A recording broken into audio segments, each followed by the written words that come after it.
Como foi a conversão de Saulo? Neste áudio, Mário Persona comenta o capítulo 9 do livro de Atos e de como um religioso judeu radical passou de perseguidor de cristãos a perseguido pelos judeus, depois de ter tido um encontro com Cristo. No Antigo Testamento nós encontramos um Saul que não tinha nada de si mesmo, era totalmente vazio de qualquer tipo de capacidade, mas exteriormente era o mais alto de todos. Se sobressaía da multidão por seu físico, mas certamente nada que aproveitasse dele. Ele tinha uma atitude até bastante covarde quando a gente lê a história de Saul no Antigo Testamento. E mesmo Deus dando a ele todos os privilégios que deu como rei de Israel, ele falhou. Ele mostrou que nada podia fazer. Agora nós vemos outro Saul, agora aqui em Atos 9, que Saulo é Saul. E esse Saul, ele tinha muito. Ele estava bem capacitado, bem recheado de conhecimento, tinha sido criado com um dos melhores mestres de Israel. Era um jovem bastante promissor na sua carreira de fariseu, numa sociedade teocrática. Então era um homem de valor, mas nós vemos que agora Deus vai tirar tudo isso dele, vai esvaziá-lo para poder usá-lo. Um Saul, Deus o encheu de capacidade, de realeza, de poder humano, e ele falhou.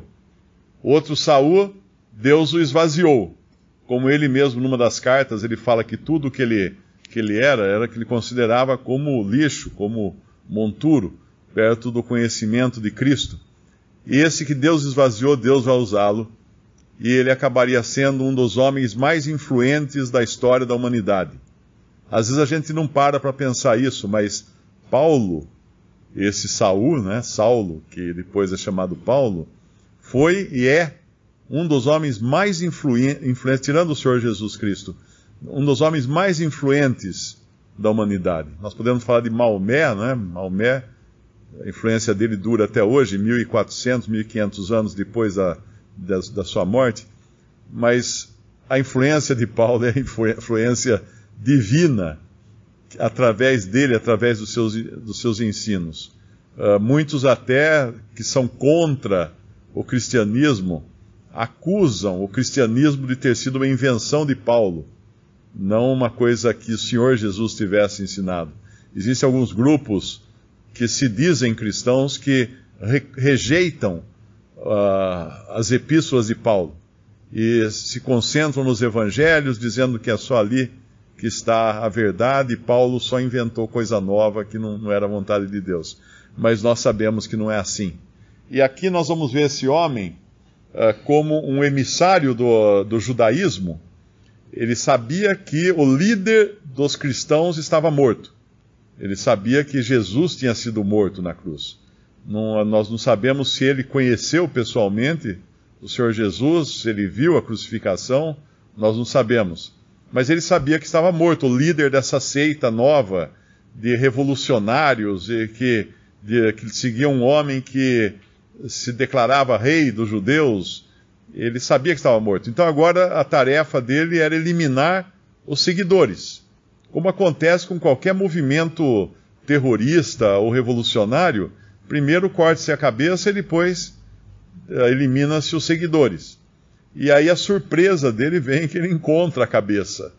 Ou a cabeça o encontra, O Senhor Jesus vai encontrá-lo no caminho de Damasco. No versículo 3, indo no caminho, aconteceu que, chegando perto de Damasco, subitamente o cercou um resplendor de luz do céu. Uma outra versão, a versão atualizada, fala simplesmente que, subitamente, uma luz do céu brilhou ao seu redor. Uma luz do céu brilhou ao seu redor. E uma coisa interessante que nós vemos com essa luz é que ela demonstra também o que acontece com qualquer um que é convertido a Cristo. Aqui é descrito como uma luz do céu que brilhou. Mas quando nós vamos no capítulo 22, que Paulo vai contar o que aconteceu, ele vai repetir a história, ele diz assim, no capítulo 22, versículo 6. Ora, aconteceu que, indo eu já de caminho, e chegando perto de Damasco, quase ao meio-dia, de repente me rodeou uma grande luz do céu. Aquilo que começou como uma luz do céu, agora é uma grande luz do céu. E se nós formos para Atos 26, versículo 13, onde ele volta a contar a sua experiência, e ao meio-dia, ó rei, versículo 13 de Atos 26, vi no caminho uma luz do céu que excedia o esplendor do sol, cuja claridade envolveu a mim e aos que iam comigo. O que começou com uma luz do céu que brilhou, virou uma grande luz do céu, virou uma luz do céu que excedia a luz do sol. Ou seja, a luz mais brilhante que nós conhecemos na Terra é a luz do sol. E essa luz do céu excedia a luz do sol. Essa é a experiência também de todo aquele que é salvo por Cristo. Ele gradualmente vai conhecendo mais e mais até que o dia resplandeça no seu coração. Ele vai cada vez mais sendo iluminado por essa luz que é Cristo. O conhecimento de Cristo vai cada vez mais iluminando ele por dentro. E essa conversão de Saulo aqui, ele cai por terra, né? Aqui não fala que ele caiu do cavalo, como as histórias em quadrinho e os filmes costumam mostrar. Provavelmente ele não viajava a cavalo, porque os judeus costumavam viajar a pé ou no máximo de jumentos ou mulas. A mula geralmente era para aqueles da realeza. Mas aqui ele cai no chão, cai por terra, ouviu uma voz que lhe dizia: Saulo, Saulo, por que me persegues? E ele disse: Quem és, Senhor? E disse o Senhor: Eu sou Jesus, a quem tu persegues. Esse Jesus, ele não conhecia pessoalmente, mas agora ele o viu, porque mais adiante ele vai falar numa das suas cartas que ele viu o Senhor. Eu não sei se ele viu o Senhor aqui, nessa luz, ou se ele viu o Senhor quando ele esteve no terceiro céu, daquele relato que ele fala de um homem que subiu ao terceiro céu. Mas aqui, de qualquer maneira, ele descobre que perseguir os cristãos era perseguir o próprio Senhor Jesus. Então, quando nós vemos uma perseguição, nós vemos no jornal, na internet, uma perseguição a cristãos sendo mortos, sendo degolados em frente a uma câmera, sendo perseguidos, presos, humilhados, na verdade isso está sendo feito com o próprio Senhor Jesus. E essa identificação do Senhor com os seus é tão grande que quando chegar o dia do juízo das nações, quando o Senhor Jesus vier para julgar as nações, isso acontece mais ou menos 7 anos depois do arrebatamento da igreja, quando ele volta à terra, coloca os seus pés na terra e vai julgar as nações. Nós vamos encontrar lá em Mateus capítulo 25, como é forte essa identificação que o Senhor tem com os que são seus. No capítulo 25 de Mateus, diz assim no versículo 31, e quando o Filho do Homem é a expressão em que Jesus aparece como juiz, um juiz que tem qualidades humanas, para que os homens saibam que não estão sendo julgados por um Deus distante, mas por um que é semelhante a eles, um homem. E quando o Filho do Homem vier em sua glória e todos os santos anjos com ele, então se assentará no trono da sua glória, e todas as nações serão reunidas diante dele, e apartará uns dos outros, como o pastor aparta dos bodes as ovelhas, e porá as ovelhas à sua direita, mas os bodes à esquerda. Então dirá o rei aos que estiverem à sua direita: Vinde, benditos de meu Pai, possuí por herança o reino que vos está preparado desde a fundação do mundo, porque tive fome e deste-me de comer, tive sede e deste-me de beber, era estrangeiro e hospedastes-me, estava nu e vestistes-me, adoeci e visitastes-me, estive na prisão e fostes ver-me. Então os justos lhe responderão dizendo: Senhor, quando te vimos com fome, te demos de comer, ou com sede, te demos de beber? Quando te vimos estrangeiro e te hospedamos, ou nu e te vestimos? E quando te vimos enfermo ou na prisão e fomos ver-te? E respondendo o rei lhes dirá: Em verdade vos digo que quando o fizestes a um destes meus pequeninos irmãos, a mim o fizestes. Esses pequeninos irmãos que são mencionados aqui são os judeus. Será no futuro o remanescente de judeus fiéis que serão perseguidos durante a grande tribulação, que o Senhor chama de meus pequeninos irmãos, e o Senhor se identifica de tal maneira com eles que tudo o que os gentios fizerem de bem a esses pequeninos irmãos do Senhor, será o mesmo que ter feito ao próprio Senhor. E aí vem a contrapartida aqui no capítulo, do versículo 41 em diante, que praticamente repete tudo, mas no sentido negativo. Ele vai falar, maldito, apartarmos de mim, maldito, malditos para o fogo eterno, preparado para o diabo e seus anjos, porque tive fome, não me desse de comer, tive sede, não me desse de beber. E aí ele vai seguindo uma lista de coisas negativas para esses que perseguirão os pequeninos irmãos do Senhor, os judeus que serão convertidos ao Senhor durante a grande tribulação.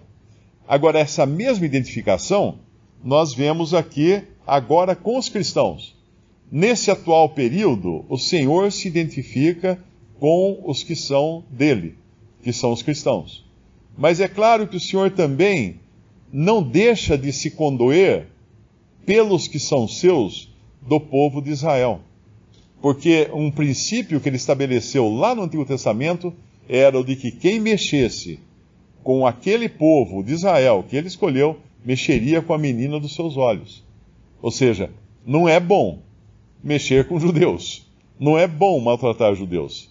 Quando aquele homem lá no livro de Esther, Hamã, quando Hamã passa por uma vergonha, né, uma vergonha tremenda, achando que ele ia ser dignificado perante o povo, na realidade é o tio de Esther que recebe as honrarias, né?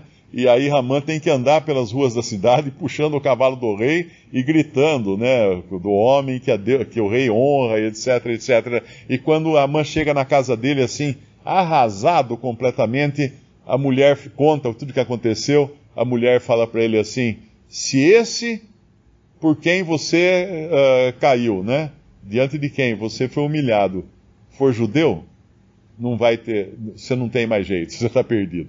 Você está roubado, porque você vai acabar mal. E realmente, no mesmo capítulo de Esther, Hamã acaba sendo preso e enforcado, juntamente com toda a sua família. Então, é o pior negócio que pode existir, mexer com judeu. E um negócio pior ainda é mexer com cristão, porque está mexendo com o próprio Senhor.